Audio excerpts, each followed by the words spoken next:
genuinely hope that these last few months of her introspecting on herself and her channel have helped her, that she's been able to surround herself with people who understand her a little bit better. But at the same time, based on everything that's happened, I really don't know how this is gonna go going forward. I don't know where her channel's gonna go. It's all kind of a big question mark right now. But I think after having analyzed her content, I don't think Gabbie is this like evil person. I don't think she's horrible. I think she was just ill prepared for the criticism that she would receive on the internet. And I think she does have a personality that maybe isn't best for being the most likable influencer when it comes to like apologizing and stuff like that. There's so much else going on, you just kind of move on. But like, who cares? You're a monster. You're a bitch. Where the real narcissism comes in is she says I'm talking about her for attention. You mean Miss 4K views on your makeup tutorial? Not crazy. She's a liar. I'm really excited about the series. Now, Angelica, the manipulative asshole that she is, tweeted the video from 4 years ago about the death and saying how fucked up I am. That did not show the apology that I posted. That's still up and has like 5 million views. Yeah, that was my bad. The rest of the sentiment stays the same though. He's just like a fake pussy ass. Next up to bat is Dominic DeAngelis. He had to come at me on Twitter, said that I was the worst person he's ever met in LA. So let me tell you about the day I met him. It's just games, and I said, well, you're too short for me to fuck. How do you like being judged on your physical appearance? And then he stormed off and didn't like me anymore. I'm drama seeking, right? I started drama. I just want attention. Ah!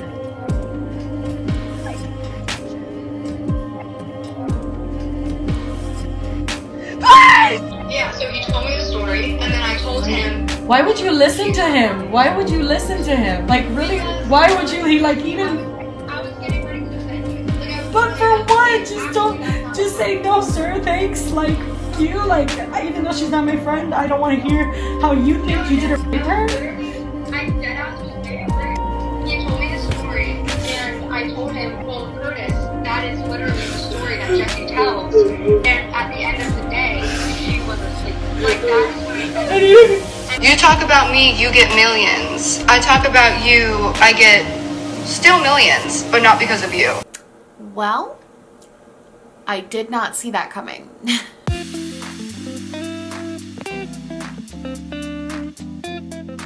Hi friends, hello, hi, how are you? I hope you guys are having an amazing day today. Today's video has a sponsor, so we're gonna jump into that real quick. Today's video is sponsored by Casetify. Today I wanted to specifically talk about the leather phone case options from Casetify. I have a few that I will show you here that I really love and think are super cute and cool. Their leather phone cases are made from cruelty-free leather, are consciously sourced, and are handcrafted with a fiber suede lining and have a pebbled leather finish, which really just gives you that sort of luxury feel to the case. You can pick from 8 colors and customize your case with a name or a monogram, which personally I love. I have a few monogrammed Smokey Glow cases that I think are really cute. Their leather cases are biodegradable and made of 90% recycled materials, and also they come in 100% recycled packaging, which is another thing I love about the brand. Just like all of their other cases, these leather cases have an antimicrobial coating that keeps your phone germ-free by eliminating 99% of bacteria. If you're interested in buying one of the leather cases, you can go to casetify.com/smokyglow today and get 15% off your purchase. Thank you so much to Casetify for sponsoring this video and keeping my phone adorable and always matching my outfit.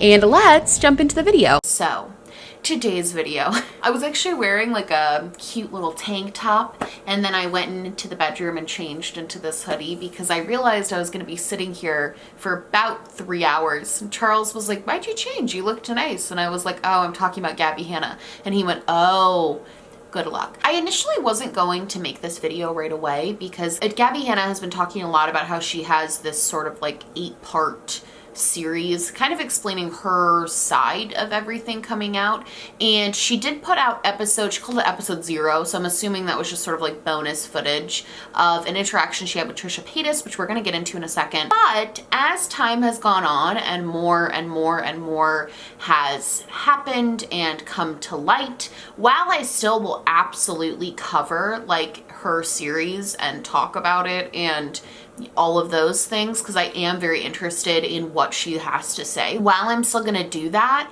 I also feel like it's very important to not allow a lot of the behavior that happened in the past few months to just be ignored because she might make some points in her series.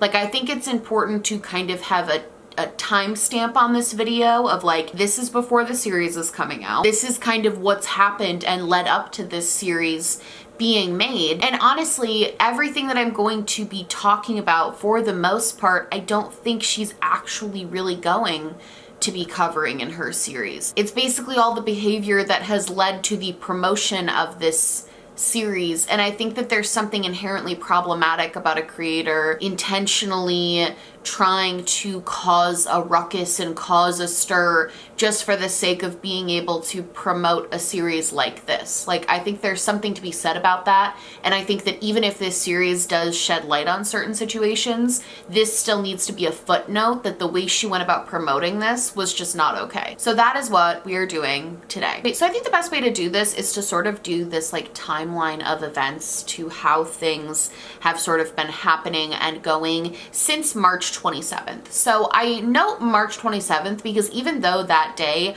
wasn't particularly interesting in terms of like Gabbie's accounts or anything like that, like she wasn't doing anything particularly out there, on March 27th, she started talking about how she was going to be having meetings with lawyers and how she could potentially be getting sued over certain things that she was working on. Also, all throughout the end of March, after March 27th, she was talking about on her Twitter account really just like intense editing sessions that she was doing and how she was working on something big. And the only reason I really point that out and am like a stickler for the dates here is because like I said, I think it's genuinely important to note that like she was working on this series before she started what we're about to talk about, for like a few weeks at the very least, based on her Twitter account. It could have been longer before she publicly started tweeting about it, but she knew that this series was coming this entire time. Hi, editing me. So I also just would like to point out this point. I know I'm here kind of early, I'm sorry.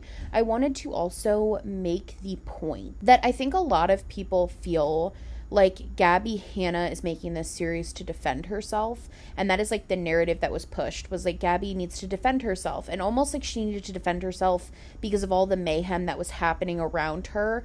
But I think what's really important to note is if you look at the timeline, this series was in the works well before any of this major controversy started, like the recent controversy. At the point in time that she started making the series, nobody was talking about her anymore. No videos were being made anymore. Like nothing was happening actively. So it almost feels like she needed an excuse to like make this big series and like make it seem like everyone was against her and like drum up all of this hype for her, because at the time when she finally decided to tell her story, nobody was actually like coming at her or like discrediting her or talking about her. Does that make sense? Now, on April 16th, Gabbie Hanna fan accounts were accusing the singer Bebe Rexha of stealing the concept for her new music video, Sabotage, and were basically saying that it was a ripoff of Gabbie Hanna's music video, Monster. So while fans were tweeting that at Bebe Rexha, she retweeted one of the accusations and basically was like, I don't know who this person is, like great minds think alike. Gabbie basically responded to that tweet being like, oh my god, I love your music, I'm sure it was an accident, like whatever, maybe your director, kind of like still alluding that she stole the concept, but being like, Bebe, it's not your fault. Bebe Rexha liked a few tweets that were sort of shading Gabbie's claims that her music video concept was stolen by Bebe Rexha, and that's when Gabbie started to get a little frustrated, and you could tell that she started kind of more angrily tweeting. And I will say, I apologize in advance for how like deep I get into these things, but like I really feel like every situation when we're talking about someone like Gabbie genuinely like matters. There's a lot of patterns that really add up over time that I think are just important to take note of, especially since we are about to be consuming this gigantic series, right? So she felt slighted by Bebe Rexha. She felt like she didn't take her claims that she took her concept seriously. So she started tweeting about how smaller indie artists are always stolen from and how she wants wants to fight for, you know, all of them, and it's not just about her concept being stolen, but it's about everybody's being stolen. And the only reason I really note that is because she does that a lot. Like when Gabbie feels personally slighted by something, I think because she doesn't want to seem like she's being outrageous by doing these things, she always brings up the little guy and how like she's standing up for the little guy. She did basically the same thing last year, I believe, when she was calling out YouTube for shadow banning her account. It was all about like, guys, this isn't just about me. This is about the small creators that get screwed by YouTube. Like, I'm fighting for everyone. And then as soon as it seemed like her channel was like back on trending again, we just never heard about that again. And it's the same thing with this. If this whole interaction had turned her into some sort of like advocate for independent musician who was like getting screwed over by record label, sure, like I would buy into that. But every time Gabbie uses the little guy in an argument, usually more to pad her argument against criticism, and it's not actually a reflection of her true core values, because at the end of the day, she just like wants herself helped out, which is fine. Honestly, if we're talking about if Bebe Rexha actually did, or her director actually did steal this video concept, personally, I think no. While Gabbie was able to grab like stills that had a sort of similar like grungy, dark, like murder mystery movie vibe, and there was like a couple of similarities in the sense that like there was shattering glass and fire and stuff. For the most part, the two videos were actually very different. Like if you watch them as a whole and not just picking out little tiny screen grabs. And if I did think that it was stolen from Gabbie, I would say that I just don't think there's any merit to that claim. I think it's incredibly hard to be original anymore, especially when it comes to music and music videos, because every concept has been done. So like, were there parallels? Sure. Do I think they stole the concept? Absolutely not. The concept of the original Monster music video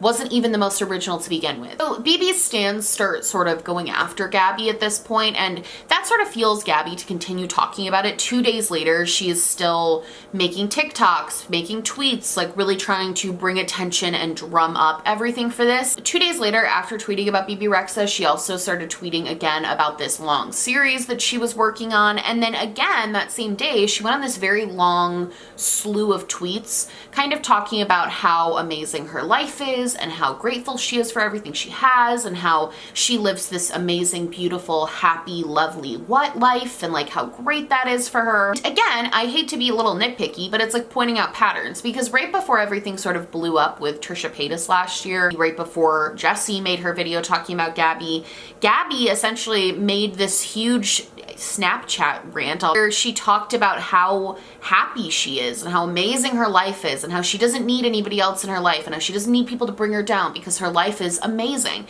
And again, I can't help but draw comparisons, because frankly, a lot of what's been happening the past 3 months with Gabbie is eerily similar to everything that happened back in 2020. When I first started writing this script back in April, I have a note in here that is talking about how I feel like a lot of times people kind of mock Gabbie for no reason, and how I feel like she just can't do anything without people mocking her, and like how I felt bad for her about that, because I did. Like, she had a video where she was singing super close to a microphone and like her nose was pressed up against the microphone, and people were just absolutely tearing into her about this video clip, and I kind of felt bad. I was like, that's kind of shitty. Like, you know, it's a little cringy, but like, do we have to just mock everything she does? And the only reason I bring that up is because she's literally admitted in a Buzzfeed article that was posted a couple of weeks ago, and also in subsequent tweets since everything has started, that she purposefully does things to get made fun of and get like mocked on the internet just so she can like get shares and get attention. So I just would like to like sort of preface all of the chain of events I'm about to talk about with the knowledge that Gabbie has self-admittedly been doing pretty much, I mean, I can assume all of this. I guess I don't know if it's actually all of this, but you don't know what's going on in her brain, but she has basically admitted that a lot of what she has been doing online and a lot of what she does on the internet is solely to get attention and get likes and get shares and almost to be ridiculed. And that's such a sad sentence. I still feel, honestly, even if that is what she's doing, I still feel bad for her. On April 19th, which is when I think for most people, this is when shit started. Gabbie retweeted something that was basically talking about how people with ADHD write differently and kind of explained why people with ADHD write differently. I think that this tweet like ignited something in Gabbie, like ignited this sort of almost excuse for why her initial book, Adultolescence, and also the book following that, which was Dandelion, why those books got so much criticism on the internet. And I think that she has been feeling this way for a long time, but she's talked about it in videos, but then like deleted the videos. But I feel like if you've watched Gabbie at all, especially on any of her other channels where she like talks about stuff, you know that the criticism of her book is something that legitimately does bother her. So I feel like this tweet that she saw really ignited almost like a reason. Like it was like, you don't understand my writing because you're not neurotypical. And that's why people on the internet didn't like my book. I have ADHD, and if you don't have that, you don't understand the way I write. And I'm not gonna lie, like, okay, I hate to be petty, but this doesn't hold up for me. Criticism is a part of art, especially when you make your art profitable. Gabbie talks a lot about how her books were really a source of like therapy for her and how they really help her unpack a lot of the trauma she went through. And honestly, that's phenomenal. Writing is a fantastic resource to be able to work through trauma. But the second you try to monetize that, the second you make allegedly $40,000 a month, I think is what she said she was making $40,000 a month off of your book selling, the second you do that, you are opening yourself up to that criticism. The second you're able to monetize something, it can be criticized. If she wanted to truly just write this book for like a passion project and like really work through her trauma and have this book be like her therapy almost, she still could have posted it on like a blog for free for people to read. And I probably would have been a little bit more like about the people who were criticizing it so heavily. However, you can't just hide behind ADHD and being like, you didn't get it, nobody gets me. You can't do that. Just for the heck of it, I looked up like authors who have ADHD, and Clarence Page and Catherine Ellison are two that I've actually read some of their work before, and they're also both Pulitzer Prize winners. So they were successful in making Pulitzer Prize worthy pieces of writing.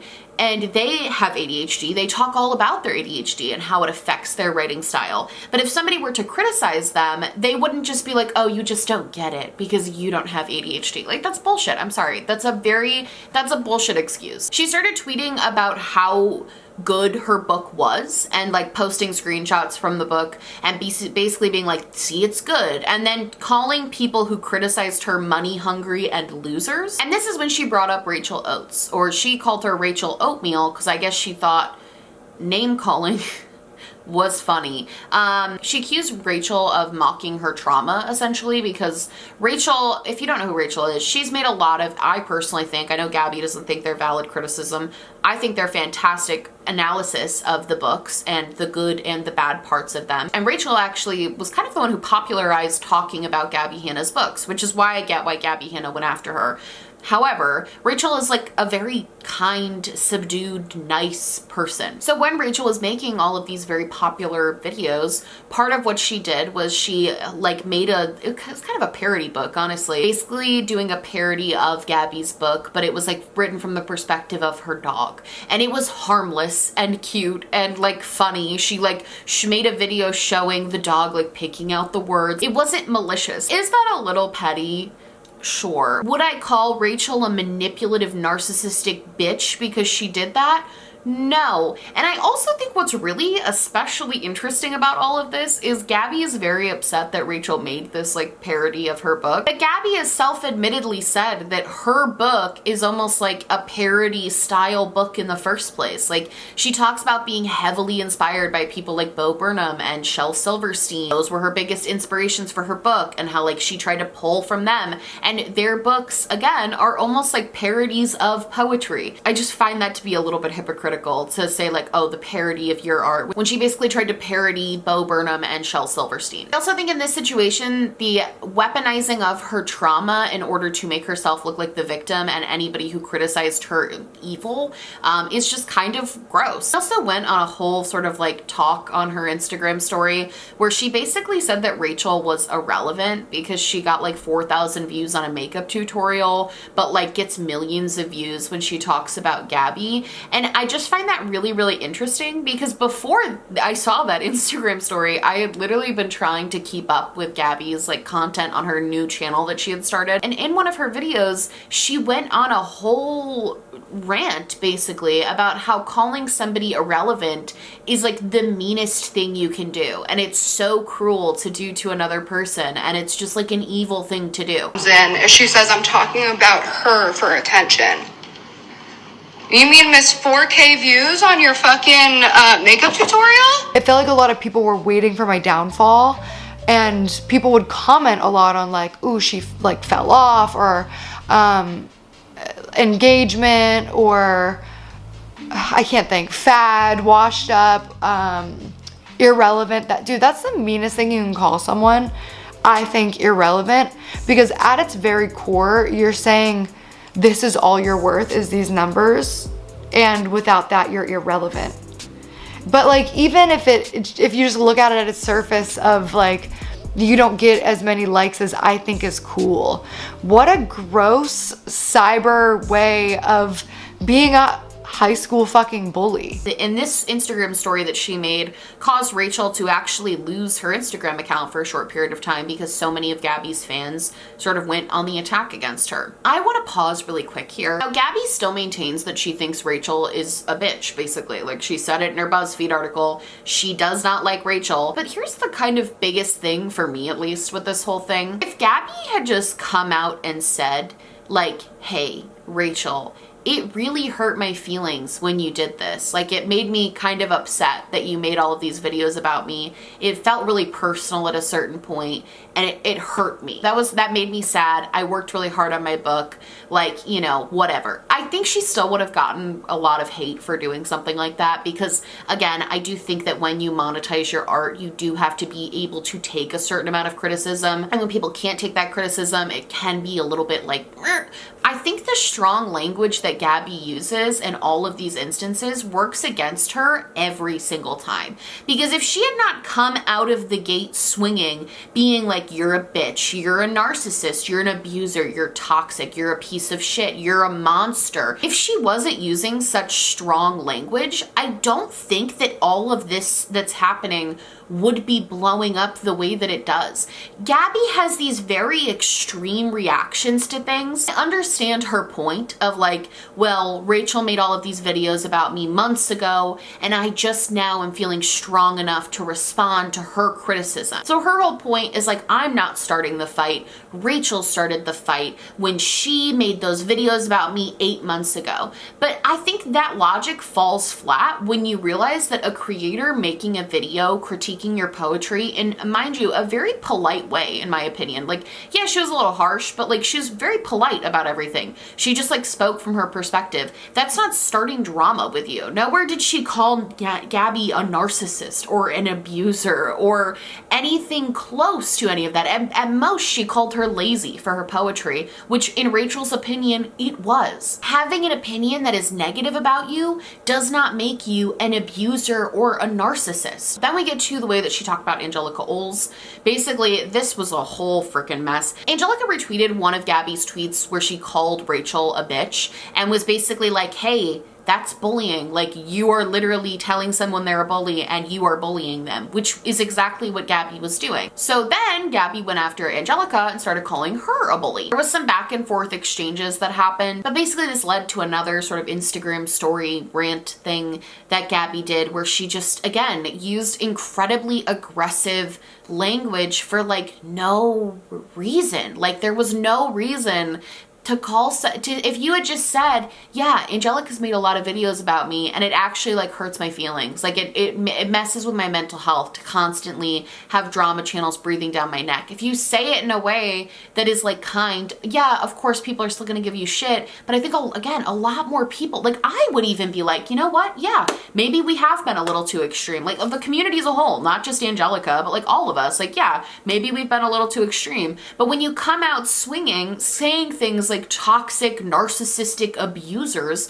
of course, everybody is just going to say that is a disproportionate reaction to what was actually happening, because it is. Now, before we get into a couple of other instances, I do feel like it's important to note something really quick, just kind of like pause in the timeline. Talked a lot about sort of Gabbie's extreme reactions to things and everything like that, but I think probably one of the biggest reasons that Gabbie has these really extreme reactions to everything that's happening now is, number one, I do think there's a part of her that wants to sort of draw attention on herself again in order to get this series, you know, hype and everything like that. Gabbie is a very interesting content creator in that I do genuinely believe, and I talked about this in my first evolution of, and I stand by it, that she has been unfairly targeted and unfairly talked about in certain situations.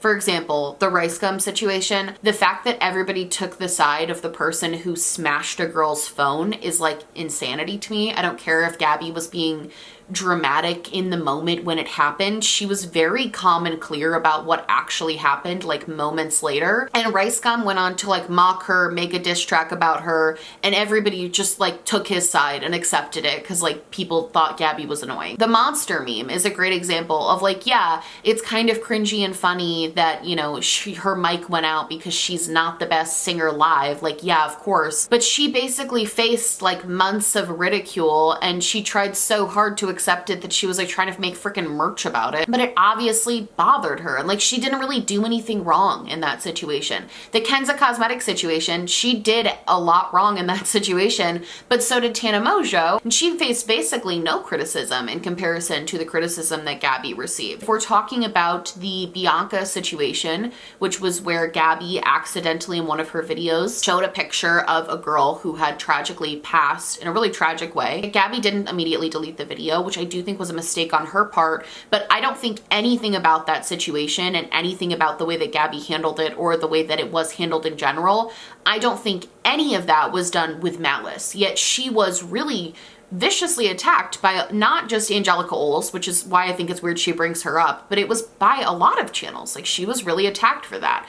So in a sense, I can understand why Gabbie is starting to have these very sort of extreme, almost disproportionate reactions, because she feels like she has been wronged all the time. But the problem with that is that she hasn't always been wronged. She's not always in the right either. I can just, the same way that I just sat here and listed all of these situations where, yeah, there might have been a disproportionate reaction from the viewers and the commentary community, I can also list way more situations where Gabbie was the one in the wrong, where Gabbie was the one who was being messy or doing something wrong or having these problems. So I think a big problem with her is that she has these few instances where, like, yeah, she was kind of treated unfairly. Like, I get that. And she takes that and she runs with it as if she's just done nothing wrong. Like, that's what happens continually. After she went after Rachel and Angelica, she also then went after Dominic DeAngelis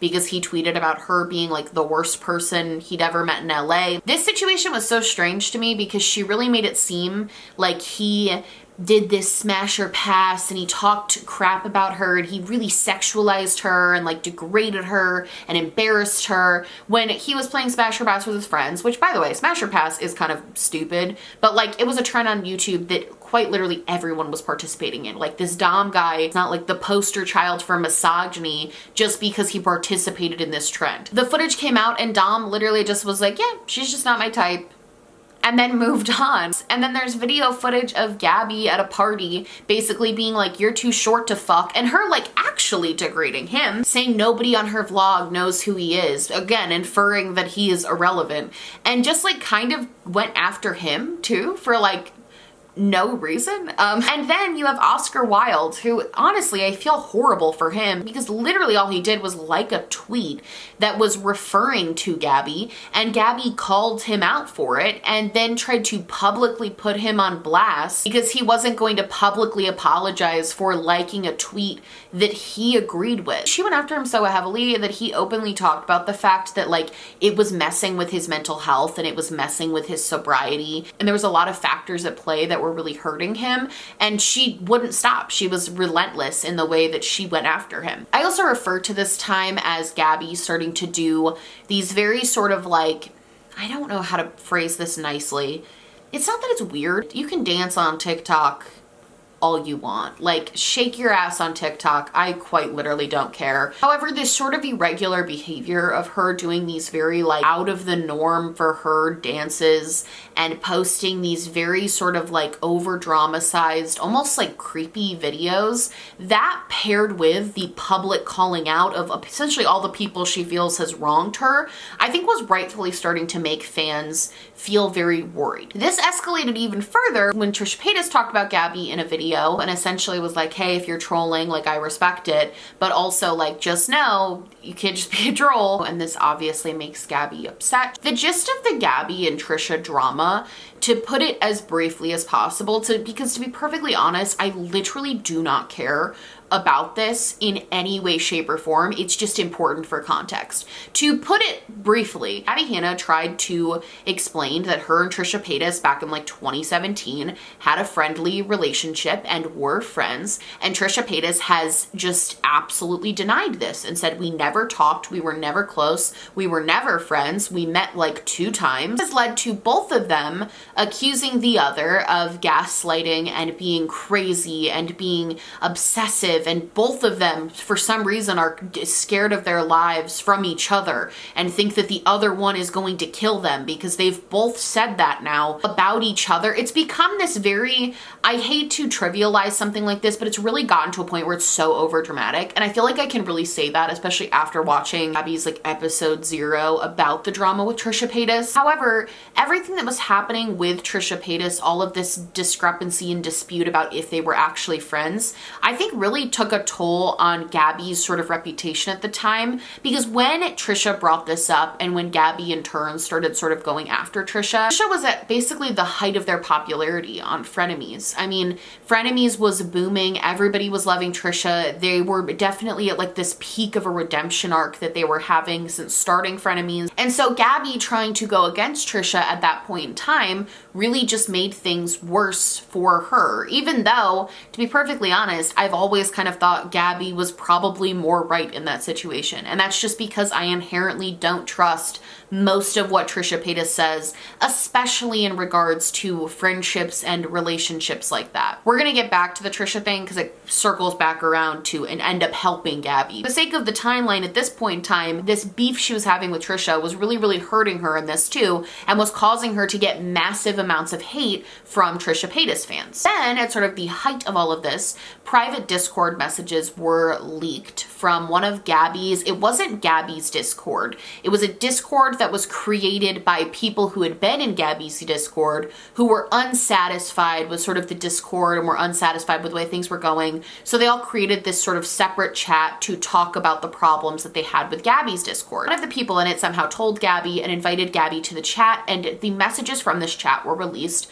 showing Gabbie essentially threatening a group of, it's hard to know ages, but it seems like a lot of them were under the age of 18, threatening them with a lawsuit. I'll link some videos down below that go through this situation in particular really in depth, that have like all of the screenshots. These text conversations were very weird and honestly kind of troubling to sift through and figure out, because Gabbie starts everything off by being like, I want you all to know that like a lawsuit is coming, and then when they're like, hey, it's really screwed up to sue a bunch of 14-year-olds, Gabbie's like, oh, I'm not suing you, that would be crazy. A lot of it seemed like just blatant manipulation, honestly. It was even weirder because she was trying to be like, oh, I need your parents to sign something, my lawyers need that, but then she was like, no, just kidding, your parents don't need to sign anything.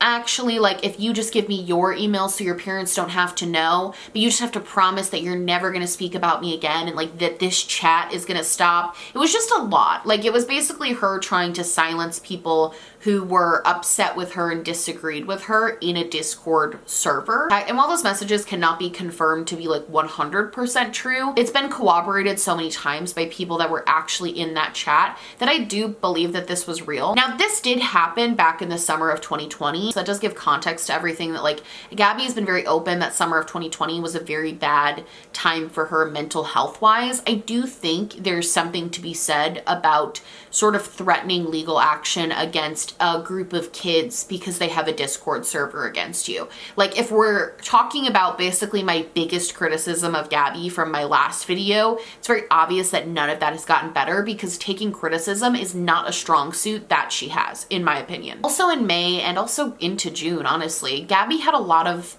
family drama that was sort of very messily brought to the surface. And honestly, I just don't feel like talking about that. I have sisters and I have had messy fights with my sisters, and I would really despise all of that being broadcasted, family drama being broadcasted to the entire internet. So I personally am not gonna touch on that. But I'm sure, like, if you're dying to know about this drama she had with her sisters, I'm sure you can find videos on it. I just don't feel comfortable talking about like family beef, you know? During this time, Gabbie is still occasionally being like, okay, the series is coming, my series is happening, like I'm still working on it, I'm editing, I'm close to done with it. So people are still kind of waiting, but I also think that she lost a lot of sort of the attention that she initially wanted. Like, I think that a lot of what she pulled back in April was genuinely to get, she said it, I mean, she literally said it, was to get attention for this series. And so then she kind of went radio silent for a while, and people were not as invested in trying to hear her side of the story anymore because it was taking so long. This is when BuzzFeed dropped an article about Gabbie Hanna. I believe it was titled Why Everybody Hates Gabbie Hanna. And this article, just to give you a brief overview, there's some really good videos that I'll link that go through point by point, like talking about the whole thing. I'm not going to do that.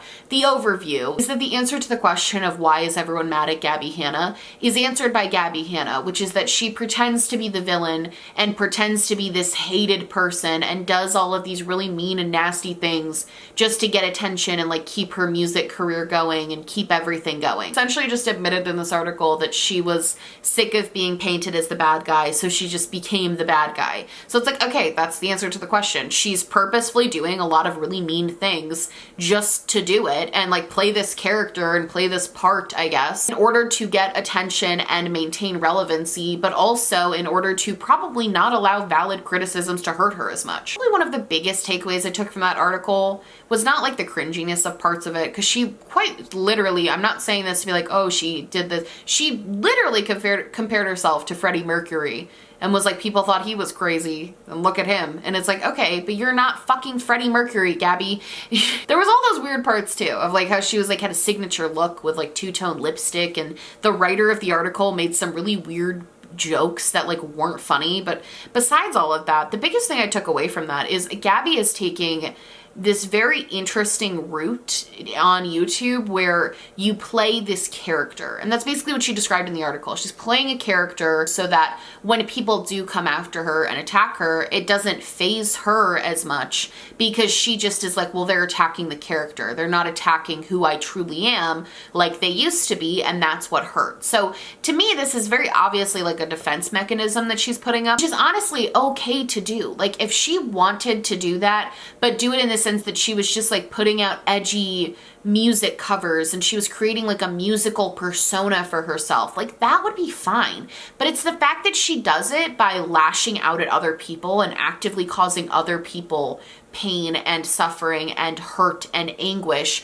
when all they have done is dare to criticize her. That's not okay to do. Now, one of the more important things that came from this BuzzFeed article was not sort of the memes about it, but it was that Jessie Smiles was called out in that article by Gabbie. And so in response to that, Jessie released phone calls from 2020 that she had with Gabbie. In those phone calls, there was a lot of information. It's not long. I'll link like some clips down below that show the whole thing in its entirety that you guys can watch if you would like to. The biggest takeaway from those phone calls is that Gabbie finally admitted that when the allegations that Jessie Smiles was raped by Curtis Lepore first came out, when that came out, Gabbie at first did not believe her and also tweeted about the situation when it first happened. This is something that Gabbie has lied about forever. Like, everybody was sitting here being like, I remember that this tweet existed. I remember that you did this. And she has just adamantly denied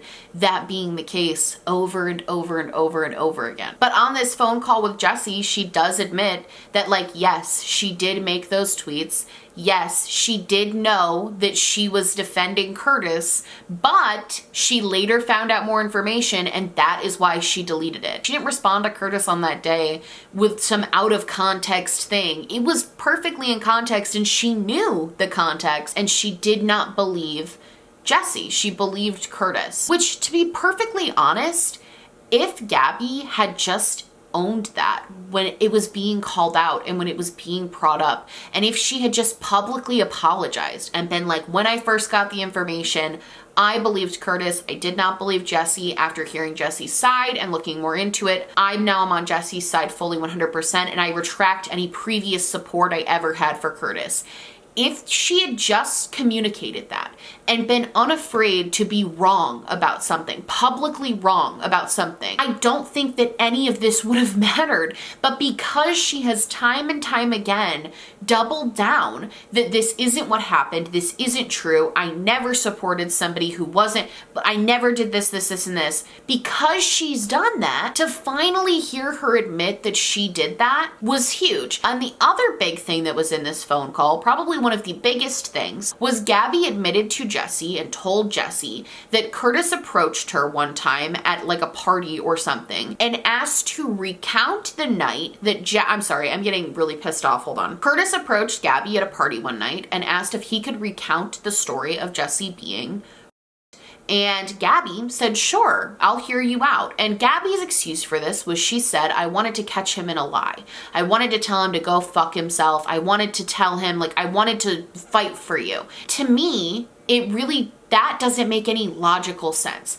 If one of my best friends rapists came up to me, first of all, they would know not to because they'd be fucking dead. Second of all, if they tried to even in a little bit allude to like hear out my side, go fuck yourself is the only proper response to that. I don't believe Gabbie for 1 second when she says that that's what her intention was on hearing him out.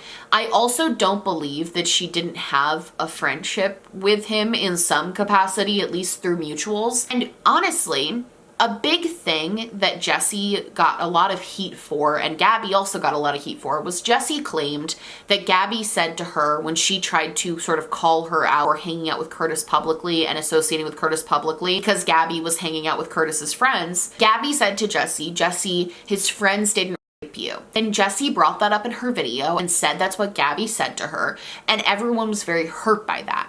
Gabbie has since claimed that she never said that she never said his friends didn't rape you. She would never say something like that. Of course I would never say something like that.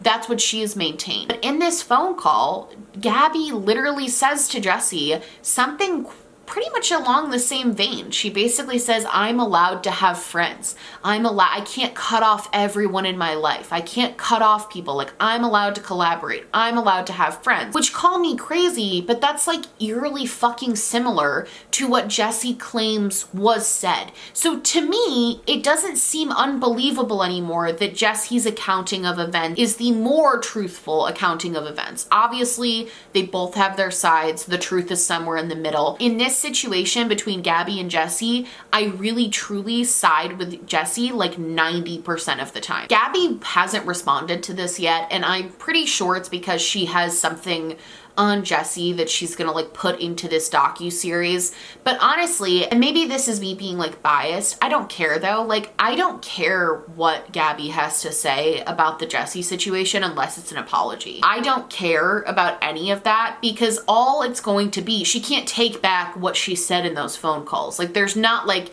missing context to those phone calls. The phone calls are pretty fucking cut and dry of what they are. I'm sure what Jessie cut out was Jessie maybe saying some stuff that was like bad, but honestly at that point it's just like a whataboutism. If your only response to a situation is, well, what about what you did, you're not disproving that you didn't do the awful thing too. Maybe Jessie does have some things that she needs to apologize for that have happened with you. I have a strong sneaking feeling the majority of the documentary thing that's going to be focusing around Jessie, that part, I have a very strong feeling it's going to be filled with whataboutisms. I think that's the reason especially I just wanted to make this video and talk about this timeline before she comes out with this series. The final thing that's happened recently leading up to this series is that Gabbie has put out her first episode 0 talking about Trisha Paytas. And like I mentioned before, I didn't care about this in the slightest. I know other people did, and I totally get that. I did not care about this in the slightest. I didn't care that if they were friends or if they weren't. I think they're both being a little dramatic, that one or the other is going to come kill them. I think that's like a little extreme from both of them. With that being said, I think that Trisha was gaslighting Gabbie. I don't know if it was intentional. It feels like it could have been, but it also feels like it could have been she just didn't remember. It's very hard to tell with Trisha Paytas. I'll say Gabbie came across as very understanding and empathetic in that part of the video and seemed to genuinely be trying to just like explain things to Trisha. The only thing I will say that like, and this doesn't even really matter, but I just feel like, again, if we're talking about everything, it's important to point this out. If you watch that part of the interview in the context of the entire interview, it does paint a bit of a different picture of why Trisha could have potentially had a lot more of her walls up. And that's because for the very first part of the interview, the majority of it really was just Gabbie sort of trauma dumping things onto her, like trauma dumping about her life and like crying and being very, emotional, which is fine, but it was obviously not what Trisha really signed up for. And also, Gabbie spent a large portion of the beginning of the interview that she did put out initially trying to convince Trisha that this thing happened with a Thanksgiving that like just didn't happen. If you think about it in that context where Trisha already feels like Gabbie was trying to convince her of all these things that Gabbie herself has admitted didn't happen, like Trisha inviting Gabbie over for Thanksgiving, like that never happened and Gabbie tried to convince Trisha that it did. If you think about it in that context, it may explain why Trisha was very flippant about everything, not being entirely truthful. But I also think part of it probably was because Trisha just wanted to embarrass Gabbie. I think the other part of it was genuinely probably not remembering it the same way that Gabbie did. But at the end of the day, out of all the things we've just talked about, this Trisha Paytas stuff is like the least important or pertinent or like is the thing I care about. I don't care if her and Trisha were friends. I literally don't care. I also think the timing in which Gabbie put out this episode 0 is like freakily convenient. Basically too convenient to ignore because she essentially waited until Trisha and Ethan Klein stopped doing the Frenemies podcast and then like that week had this episode ready to go. Personally, I think this was probably like a bonus episode or a part of one of the episodes and she just plucked it out so she could post it as this all was kind of crumbling. And honestly, can't really blame her because Trisha kind of used their clout and a redemption arc to really attack Gabbie. I can't blame Gabbie for doing the same. I think it's all stupid and like petty, but I can't blame them for like playing the game that they play. Like that's just what they do on the internet, you know? And with that, we're through everything that has happened since April with Gabbie Hanna. I guess I want to end this by talking about sort of my hopes for the series. I really hope, for the sake of like not only Gabbie, but like everybody that I feel like has been impacted by this, her fans who feel really hurt and let down by her behavior, people that she has actively sent her stans to like go attack, Jessie, like Alex Jane, like all of these people. I genuinely do hope that Gabbie does take accountability in this docu-series that she's doing. I hope that she introspects and can be honest in situations where like she was the one in the wrong.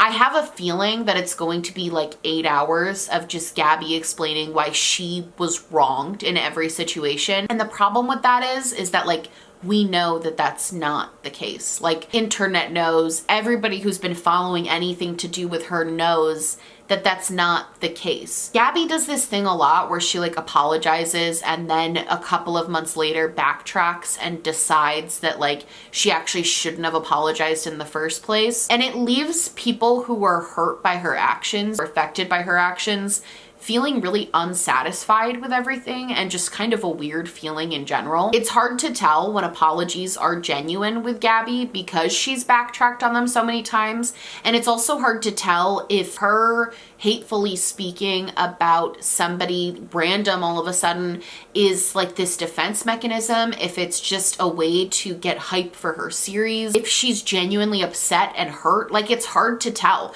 Even going through her timeline of all the people she was sort of responding responding to and going after, it was so hard to tell, okay, does she actually think Bebe Rexha stole her music video from her, or is she just trying to drum up hype for a series that you can tell she's been creating? Regardless of what happens, I do hope that this series brings her a sense of closure. I don't know if Gabbie is going to be willing to hear or listen to the idea that her side of the story like still isn't the right one. I feel like right now she's very obsessed with dropping this series and hoping that it's going to be her big mic drop and that this is going to be like the win for her. Like this is her win. I feel like that's what she's hoping for. And just based on everything I've seen so far, I don't know if that's what it's actually going to be for her.